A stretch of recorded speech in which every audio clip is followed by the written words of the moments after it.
14 years అయింది, 14 సంవత్సరాలు అక్కడే ఉన్నాను. అన్ని సంపాదించాను. నేను బిజినెస్ చేశాను, నా ఫ్రెండ్స్ సలూన్లు కూడా ఉన్నాయి. తర్వాత కోవిడ్ ఎప్పుడు వచ్చిందో, కోవిడ్ అనే దానికి నేను ఏమంటారు, కోవిడ్ మాత అని చెప్పాలి. నేను సద్గురు మీకు తెలిసే ఉంటారు, సద్గురుకి నేను వాలంటీర్గా వర్క్ చేశాను. తర్వాత రవిశంకర్ మీకు తెలిసే ఉంటారు, ఆర్ట్ ఆఫ్ లివింగ్, అతని దగ్గర నేను వర్క్ చేశాను. అందరి దగ్గర పట్టే, ఈవెన్ ఎంతమంది గురువులు అన్నారో అందరి దగ్గరికి వెళ్ళాను, అందరి దగ్గర పనిచేశారు.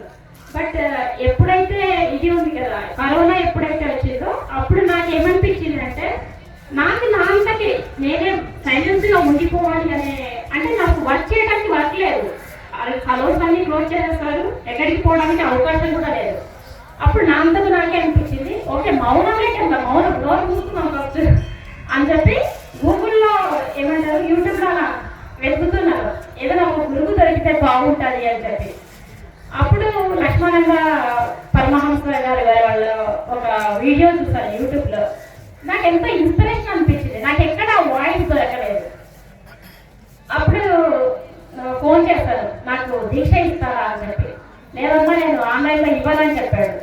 నాకు ఇప్పుడు రావడానికి కుదరదు, నేను యూకేలో ఉన్నాను, ఏమంటారు కోవిడ్ రెస్ట్రిక్షన్స్ అనేటువంటి ఉన్నాయి, రాలేను, ఇవ్వండి అని చెప్పి అడిగాను.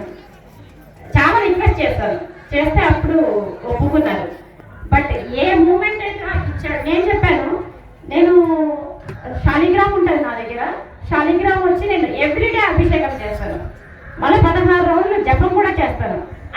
నేను ఏం చెప్పానంటే, నేను తెలుసా నేను కృష్ణుడికి అభిషేకం చేస్తాను, రోజు జపం చేస్తాను. నేను ఐఎమ్ సేయింగ్ వెరీ ప్రౌడ్లీ, ఎంత గర్వంగా చెప్పుకుంటున్నారు. నీకు నువ్వు అభిషేకం చేస్తావు, తర్వాత కృష్ణుడికి చేస్తావు, దేవుడు నీలో ఉన్నాడు, ఎక్కడున్నాడు, ఏం పిచ్చి గురువు ఈయన, నాకు దేవుడు ఉంటాడు చెప్తాడు, అందరూ ఏమో బయట వెతుకుతున్నారు, అందరూ గుడిలోకి వెళ్తున్నారు, ఏం పిచ్చి గురువు, ఏం చెప్తున్నాడు ఇలా, అలా అనుకున్నాను నేను.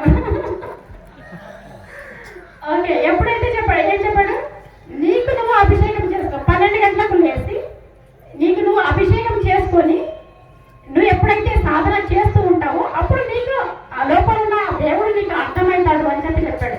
11 రోజులు చేశాను అలాగా, ఏమి చెప్పాడో అది చేశాడు. నాకు ఇంకా ఆయన ఏం చెప్పాడు, ఇలా సర్టిఫైడా, ఈ సర్టిఫైడ్ గురువా కాదా అని చెప్పి నేను ఎక్కడ సర్చ్ చేయలేదు, ఆయన మాట పైన నమ్మకం అంతే. 11 రోజులు చేశాను. It's amazing, extraordinary, incredible, words లేదు నా దగ్గర. నా బాడీ లెవిటేషన్ చేస్తుంది, బాడీ పైకి వెళ్ళిపోయింది, ఏ పైకి వెళ్ళిపోయిందో అదే విధంగా వచ్చి బాడీ కింద కూర్చుంది.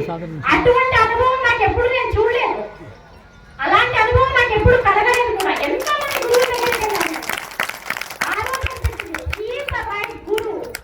ఎన్ని చూసాను నేను, ఈజ్ ద ఓన్లీ